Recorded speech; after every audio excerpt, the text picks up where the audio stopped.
Hey guys, Houls here from Houls Fitness. I get a lot of questions about what I eat when I make it. Do I make it for the week? Do I put some in freezers? Do I put it in the fridge, etc, etc. So I thought I'd just take you through what I cook for the week. I only really have the typical bodybuilding meals, for example, just your chicken, broccoli, beans, rice, sweet potato. But I'll take you through it anyway, and yeah. So here I've got all the stuff ready to go. You can see I've got my sweet potatoes. There's about 2.5 kilos worth of chicken in there. I've got 1 kilo worth of broccoli, just frozen stuff, and I'll show you what to do with that, or what I do with that. Just 750 grams of beans. Got my rice. I haven't weighed this out. There's about 3 cups in there, but I'm going to use all that now. Cook that all up. So yeah, that's just all my stuff that I need. Obviously I've got my containers that I put all my meals in, and my pots and whatnot, and obviously this is what I cook my chicken on. Everyone's going to have a George, and another very important item to have in your kitchen is a set of scales, digital scales for a bit more accuracy. So yeah, I'm all prepped, ready to go, and yeah, let's get cooking. So, obvious first starter for me is I just peel up all the potatoes. I won't run you through all of this, it'll get boring, so I'll just take you through. So just like that. Too easy. On to the next one.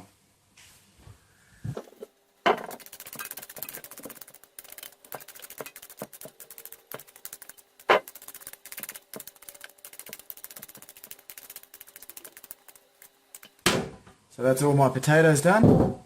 Now I'm just going to chop those all up, and we'll put them into boil. Alright guys, so I've got all my sweet potatoes all peeled up. So now I'm just going to obviously chop them up. I find that getting the thinner ones, the thinner sweet potato, is a lot easier to chop up, and it cooks a little bit faster. So that's a great size. So usually just chop it up into bits about that. Careful not to chop your fingers off. So yeah, basically that's about it, and I'll do the rest of those and we'll go on to the next step. Guys, so I've just finished chopping up all my sweet potato. I steam all my sweet potato. It's just easier to set it and forget it. So here it all is here in a strainer. So I've already had the water boiling there, so I'm just going to chuck that over the top there. Now that'll set on a medium to high setting, and I'll just boil that for about 20 minutes, 25 minutes. It's usually pretty good. And this is when I'll chuck my rice on as well. Alright, so I'm just going to chuck my rice on, so I'm just going to throw all of that in there.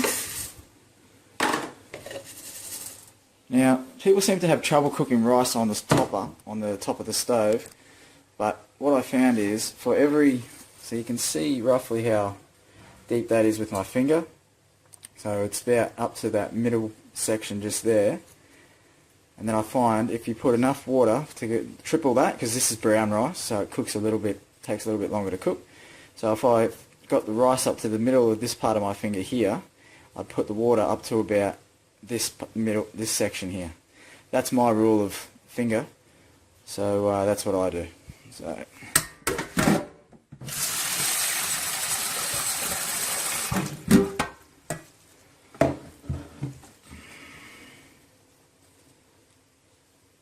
a little bit more.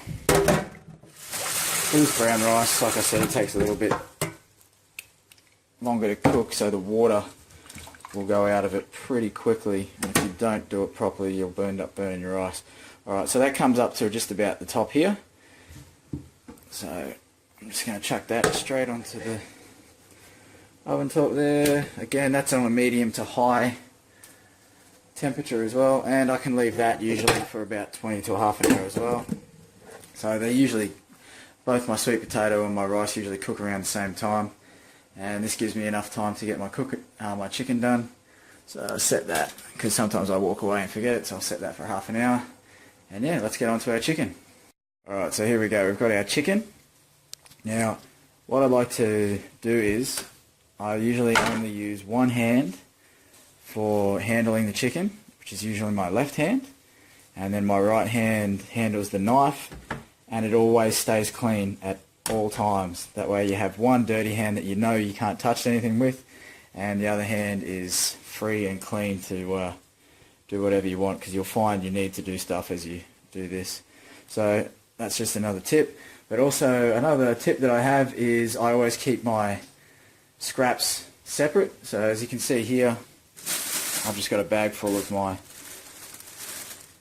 my sweet potato peelings.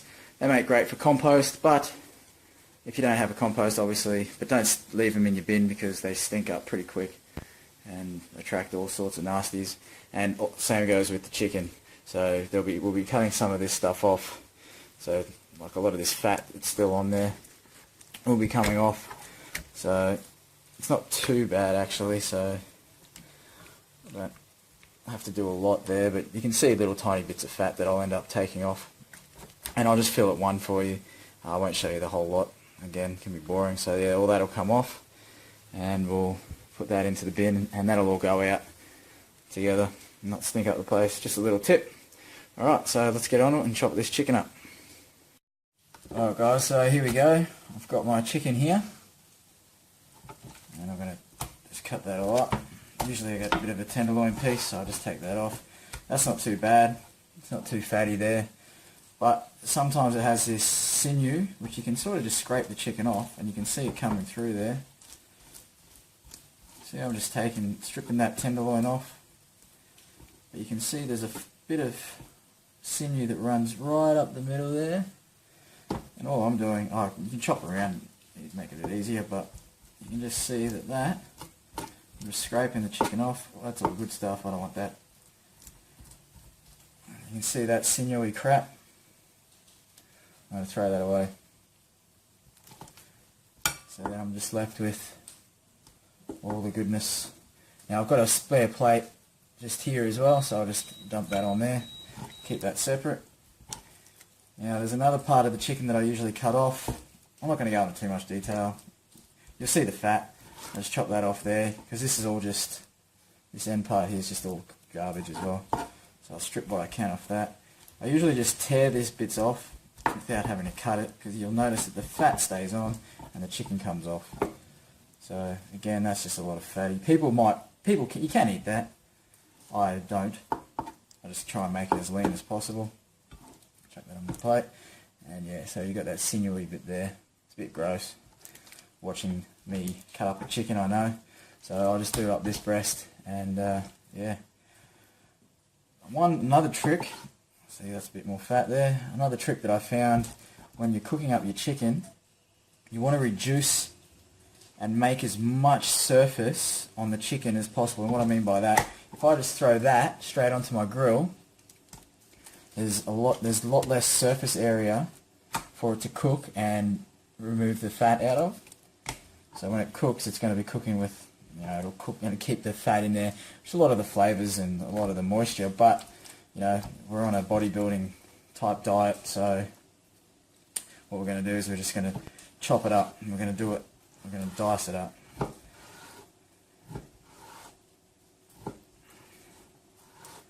So you can see that I'm just going to dice that up there. I know some of you are probably like, oh guys, don't cut his fingers off. No, I've been doing this for a long bloody time, I know what I'm doing. And as you can see, there's not a lot of fat in there either. So, see, look at that. There's no fat in that whatsoever. So that's what I do, and that creates a lot more surface area, so when I'm cooking that, all this gets cooked here, and obviously the bottom, because that's the beauty of the George Foreman grill, and all the fat will run out, and it takes a lot less time to cook. Alright, so I'm going to chop all this up.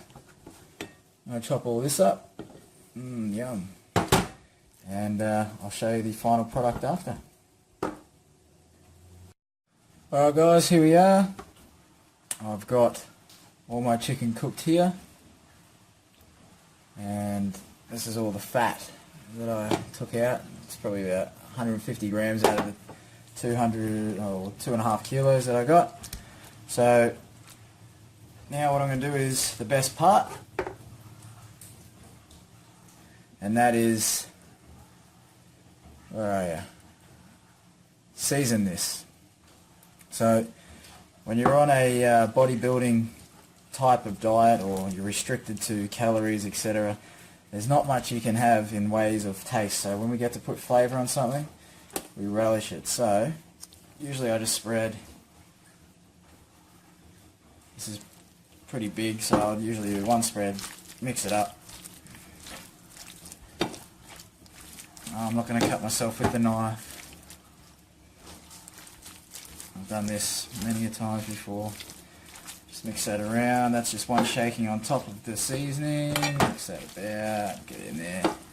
So again, keeping my right hand clean. My left hand is the one that I'm handling the food with. Now I'll do another sprinkling over the top, and that'll be more than enough. This one I've chosen to go with Moroccan seasoning. That's just a Woolies brand, that one. This week I've gone with Moroccan. I also like Cajun. Sometimes I think there's a green Thai. Yeah, just to add a bit of spice, a bit of flavour. Alright, so now that that's all got its spices on, it's all going to go into the George Foreman. Probably have to do two separate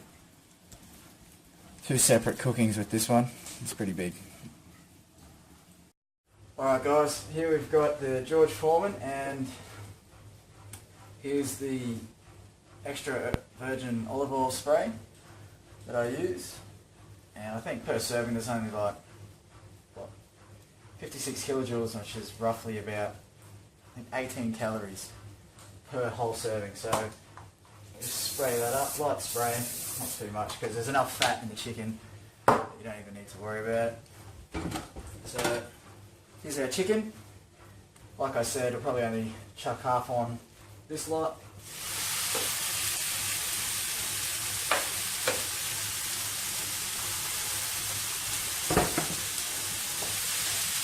Then it's about the surface area, so you want to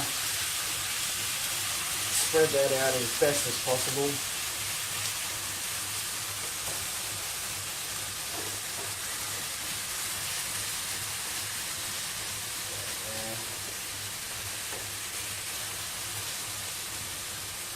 I don't know if you've noticed yet, but I just realised that I don't have my drip tray down. We'll get that down, so alright, that'll do that. I have my drip tray. My rice is still going alright. We've only been on for about 25 minutes, probably got about 10 minutes to go.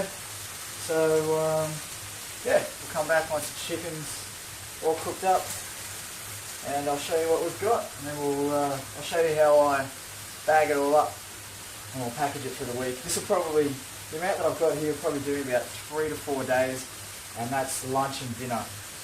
In between that, I'll have my rice cakes and protein shakes. But my dinner at this stage consists of, well, my 5 out of 6 meal, my 5th out of my 6 meals doesn't have any carbs in it. So that's just my greens and my chicken. So yeah, I'll just let that all cook up. Doesn't take that long. I mean, you can already see that it's turned white. It'll only take a couple more minutes, and yeah, I'll show you it all cooked and all done. Picture posing. For those of you who know me, you'll know what I'm like. Oh, look at that. Yep.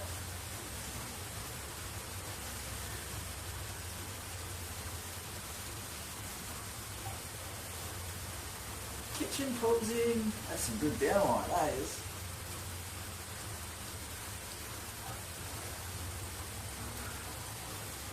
Cooking and posing with Houls.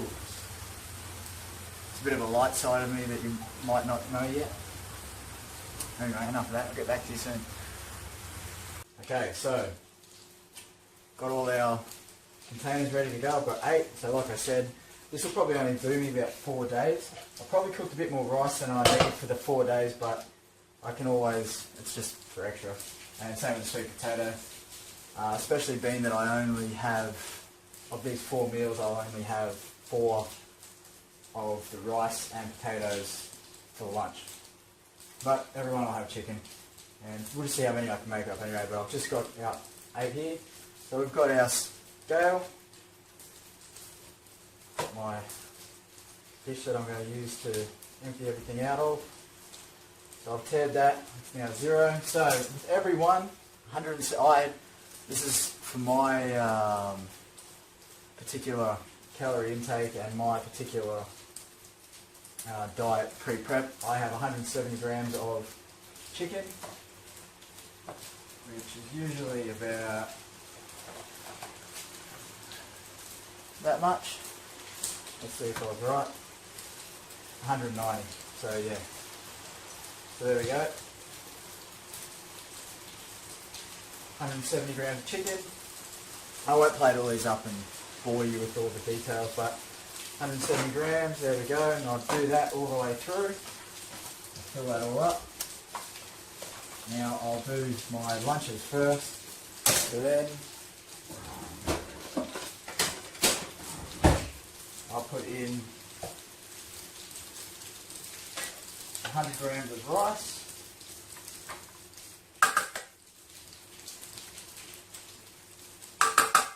Every time I take measurements, it's always cooked. So if I say 100 grams of rice or half a kilo of rice or whatever, I'm always referring to when it's cooked. Same with chicken. If I say 200 grams of chicken, that's when it's cooked. Right, so that's 100 grams of rice. And like I said, this is just my lunch. I don't have any greens with my lunch. 100 grams of rice. And then I'll have 90 to 100 grams of sweet potato.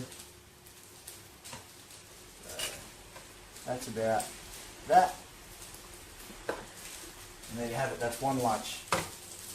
Now, before I go, I'll tell you what I do for my dinners. It's quick and easy, because I don't like to cook my vegetables now. I'll cook them when I reheat my meals at the time that I eat them.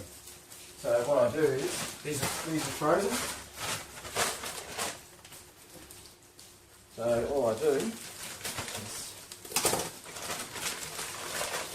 get about a cup full, literally about a cup, so you're only looking at about 150, 200 grams worth of greens. So usually I'll have about that. This is for dinner, mind you, so I'll have that. And for good measure, something a little bit different, just a sprinkling of beans, just like that. And then on top of that, I'll put my chicken. Now that'll just be, so 100, for dinner I'll have 170 grams as well.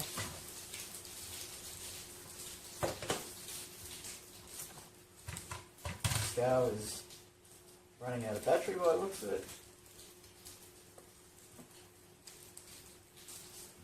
Okay, so that's my 170 again. And there you go. That's it. Now, when I put that into the fridge to keep, I'm not going to eat them straight away, so it doesn't matter if the beans are frozen because they thaw out in the fridge. If you overcook a lot, you can just throw it straight back in the freezer, that's fine. So I now know that that's my dinner, that's my lunch. When I go to cook these, the greens will all be thawed out, and I usually just put a little bit of water in the bottom of my bowl, because I don't have it on a plate, I have it in a bowl, and a little bit of water, plate on top, and that's basically steams up all the veggies, and about 5 minutes I'll put that in. Even with the chicken stays pretty moist due to the water being in the bowl anyway, but only a little bit of water, probably 150 mils of water, not even. So that just creates the steam. 5 minutes in the microwave, and there I've got my dinner. This I'll only usually have to heat up, and it'll only take about 2 minutes to heat that up for lunch. So there you go. That's my lunch and dinner prep. So I'll come back to you when it's all laid out, and I'll show you what we've got. So yeah guys, that'll finish that up. I fell short with chicken, so I've only got my full lunch and 3 dinners here. Sometimes when I'll add things to these like garlic, spring onion, ginger, give it a bit more flavour. I also add low-fat mayonnaise or no-fat barbecue sauce, the sugar-free barbecue sauce, just to give it a bit more flavour, a bit more taste. Because like I said before, we seldom get a chance to add flavouring, but when we can, it's usually always sugar-free. Yes, I know, aspartame, blah, blah, blah, blah, blah. But yeah, so that's it. Hope you learned anything, got anything out of this. I remember watching these cooking videos years ago, and I actually picked up a couple of tips, like dicing the chicken up, and a couple of other things which I've stuck to, and the George Foreman was one that, hands down, best kitchen item I've got, apart from the scales, and our Optimum 9900, that thing's got 15 horsepower or something. I think you can run like a lawnmower off it, whatever, it's crazy. But anyway, so yeah, there we go, cooking with Houls.